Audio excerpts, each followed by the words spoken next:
When you consider how much we rely on tools made out of metal, it's safe to say that blacksmithing is one of the most important survival skills to learn. If you are not satisfied with the best felling axes on the market, or you simply want to try honing your skills as a blacksmith, learning how to make an axe can be a fun project and an invaluable skill to have. Most people will learn how to forge and weld in a pro workshop, where it will be very easy to control the temperature during the forging process. Even if you do have professional workshop skills, it can still be a little tricky to do this job in your home workshop, simply because it can be difficult to control the temperature. You will also need to have a lot of patience to forge using a DIY metal furnace, since you won't have a torch to use to quickly heat up portions of the metal. If you are serious about blacksmithing, you can purchase a forge ready-made, however, they can be on the pricey side. Additionally, you will need to have a good grinder on hand for sharp, clean edges. As you may already know, heat will begin to melt at 2750 degrees. You won't need to get your forge up to this very high temperature for this project. Ideally, you will want to keep the temperature under 2500 degrees for steel, so it doesn't start to liquefy.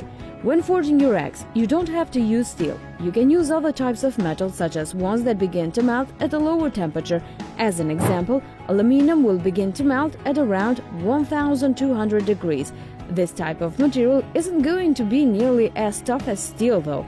Typically, aluminum is mainly used for casting, not for aging.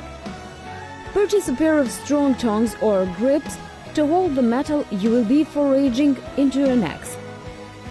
You don't want to use tongs that will begin to melt as soon as they touch the metal you are working on. Some people will use gloved hands, but they will only work if you have a long piece of metal, so the end that you are holding won't transfer the heat from the furnace. Basically, to make your own axe, you will need a pair of sturdy tongs. An anvil is what you will place your metal on top of while you are working. The anvil you use must be incredibly heavy and able to withstand all the hammering you are going to be doing on top of it. In order for a forge to get steel hot enough to make it molten, it requires air and fuel.